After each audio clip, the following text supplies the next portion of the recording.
lanjutkan soal berikutnya. Nomor 6. Pemerintah pendudukan Jepang membentuk departemen propaganda yang bernama soal ini salah satu soal yang sedikit menjebak karena ada kata-kata propaganda. Kalau propaganda, kita ingat Jepang sebelum datang ke Indonesia, dia melakukan propagandanya, namanya adalah 3A. Apa itu 3A? 3A itu adalah Nippon, Cahaya Asia,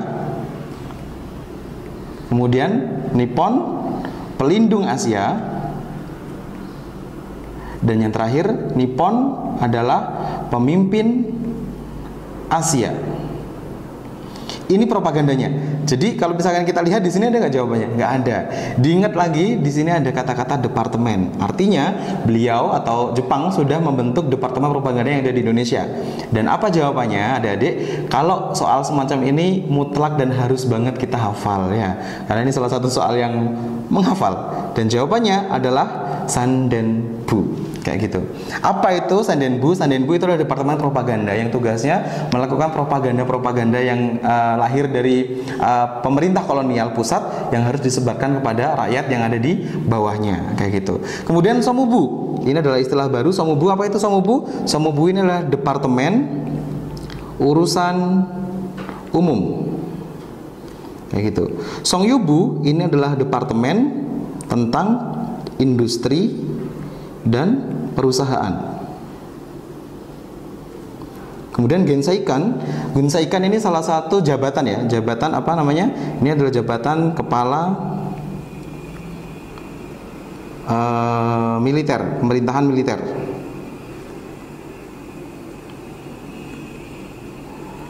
Di atasnya Gunsaikan itu ada namanya Gun Si Rekan. Ini adalah panglima militer.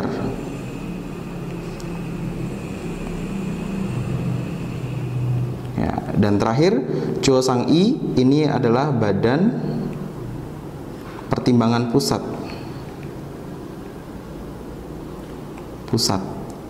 Tugasnya apa?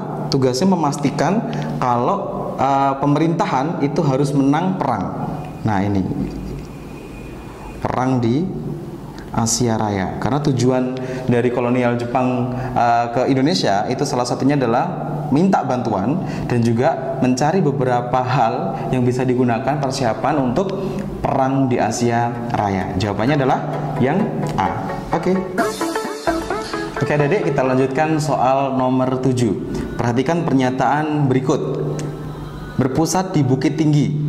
Yang kedua, pemerintah militer angkatan darat dari tentara ke-25. Yang ketiga, dipimpin oleh Jenderal Hitoshi Imamura. Yang keempat, pemerintahan militer angkatan darat dari tentara ke-16.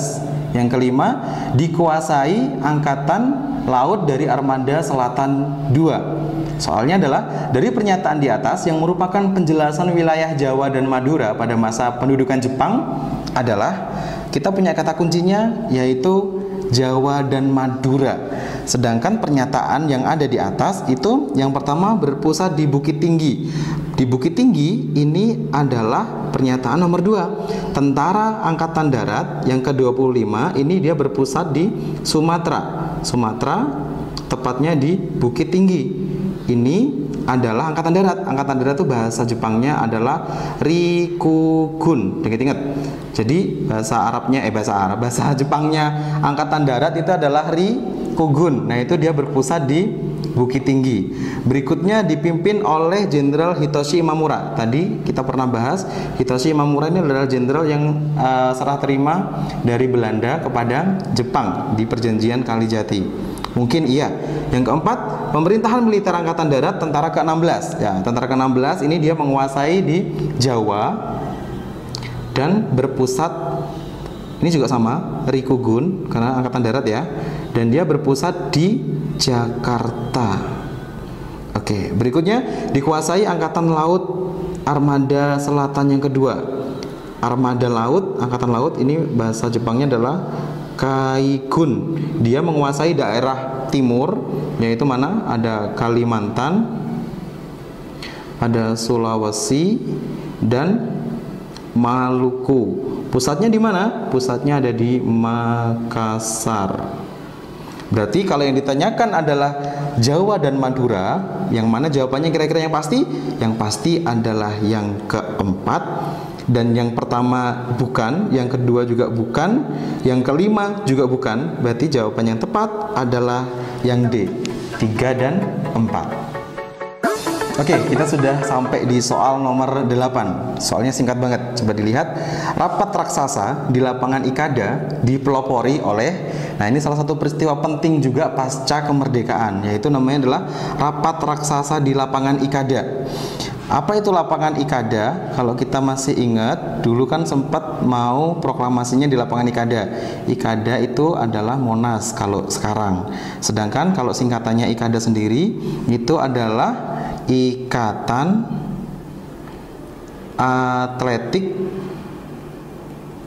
Atletik ya Jakarta.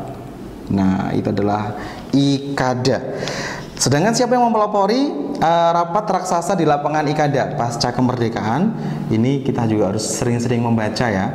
Dan salah satu jawaban yang paling pasti itu adalah yang C. Kenapa? Karena Persatuan Perjuangan ini jelas bukan PPKI, bukan tugasnya dia yang seperti itu. PPKI itu lebih kepada administrasi untuk kemerdekaan, seperti rapat untuk menentukan apa namanya? Presiden dan wakil presiden, kemudian menetapkan provinsi, mengesahkan undang-undang dasar dan lain sebagainya, itu tugasnya PPKI. Ya, dia bersifat administratif. Barisan Benteng juga bukan, golongan muda mungkin, karena salah satu dari Komite Van Aksi ini dia adalah dari golongan muda. Siapa? Ketuanya ini adalah Soekarni. Apa kegiatannya waktu rapat raksasa ini? Kegiatannya adalah Bung Karno berpidato. Kalau kita lihat lagi, salah satu tujuan dari rapat ini, tujuannya adalah untuk mempertemukan rakyat kepada pemerintah.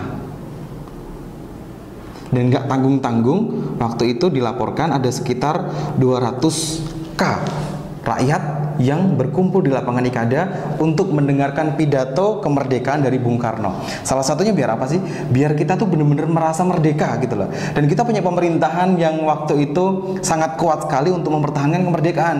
Karena kita sudah dengar kabar kalau orang-orang dari sekutu itu akan datang lagi ke Indonesia, akan menjajah kayak gitu. Sedangkan rakyat ini juga butuh kepastian. Kita ini benar merdeka apa enggak? Kayak gitu. Makanya dipertemukan antara rakyat dengan pemerintahan. Yang waktu itu hadirlah Soekarno untuk memberikan sambutan atau pidato yang sangat luar biasa kalau kita sudah merdeka dan kami di pemerintahan akan mempertahankan kemerdekaan untuk Indonesia. Jawabannya adalah yang C, Komite Van Aksi Menteng 31. Oke, kita lanjutkan soal nomor 9. Maklumat pemerintah tanggal 16 Oktober tahun 45 berisi tentang, kalau sudah pertanyaannya macam ini, kita harus sering-sering bisa menghafal ya. Tapi paling nggak kita punya beberapa clue. Nah, pasca kemerdekaan itu kita belum bisa menjadi pemerintahan yang benar-benar mandiri kayak gitu, karena masih banyak sekali persoalan yang masuk ke negara Indonesia. Jadi coba kita ingat-ingat lagi, ada beberapa maklumat ya, ada beberapa maklumat yang dikeluarkan oleh pemerintah maupun presiden atau wakil presiden. Salah satu maklumat itu adalah pada tanggal 5 Oktober tahun 45. Ini isinya adalah, kita dulu pernah bentuk BKR, ini bentukan dari BKR ya, Badan Keamanan Rakyat, itu dirubah menjadi TKR. Salah satu alasannya kenapa? Karena waktu itu sekutu mau datang ke Indonesia dan kita butuh salah satu tentara militan yang khusus untuk bisa menangani masalah-masalah seperti ini untuk mempertahankan kemerdekaan negara kita. Maka pada tanggal 5 Oktober tahun 45 itu ada maklumat yang mengubah BKR menjadi TKR. Yang kedua itu ada maklumat wakil presiden atau Wapres ya. Wapres tanggal 16 Oktober tahun 45 ini berisi tentang tugas tambahan dari KNIP. Kita pernah tahu istilah namanya KNIP atau Komite Nasional Indonesia Pusat. Dia tugasnya waktu itu PPKI memberikan tugas atau mandat kepada KNIP untuk membantu presiden. Kita ingat presiden kita waktu itu dia sendirian, walaupun ada wakilnya tapi dia sendirian untuk bekerja. Karena DPR dan MPR belum terbentuk, maka akhirnya dibentuklah KNIP. Dan salah satu tugas tambahan KNIP itu adalah untuk legislatif. Nah, kita sudah tahu banget apa itu legislatif, yaitu membuat undang-undang, betul. Kemudian juga ikut membantu merumuskan GBHN, garis besar haluan negara. Dan yang terakhir membentuk namanya Badan Pekerja KNIP yang waktu itu diketuai oleh Sultan Syahrir. Kayak gitu. Ini tugasnya. Maklumat Wapres tanggal 16 Oktober tahun 45. Yang ketiga, ini ada namanya maklumat pemerintah ya. Tanggal 3 November tahun 45. Tentang apakah ini? Karena gini, jadi dulu itu pernah ada salah satu kasus yang merebak di pemerintahannya, itu karena pemerintah waktu itu menyetujui satu partai. Namanya adalah Partai Nasional Indonesia. Kenapa? Karena waktu itu Bung Karno jadi presiden. Kemudian kalau misalkan kita menentukan sebagai negara yang demokrasi, dengan adanya satu partai itu kan bisa merusak, cacat atau membuat cacat demokrasi kita. Masa demokrasi yang atas asas bersama kemudian cuma ada satu partai? Makanya orang-orang kemudian mereka tidak setuju, maka keluarlah maklumat tanggal 3 November tahun 45 ini tentang partai politik. Diingat-ingat ya, ini tentang partai politik yang dulunya hanya PNI, kemudian bisa merebak sangat banyak sekali partai yang muncul. Contohnya ada, kita ingat yang partai agama ada Masyumi, ada PKI, ada PNI, ada PSI. PSI itu Partai Sosialis Indonesia. Ada Partai Kristen, Partai Katolik dan lain sebagainya. Jumlahnya sangat banyak sekali. Dan yang terakhir, ini nomor 4 ya, itu ada namanya maklumat tanggal 14 November. Ini salah satu maklumat yang juga fenomenal, yaitu berubahnya sistem pemerintahan kita. Dari yang dulunya adalah presidensil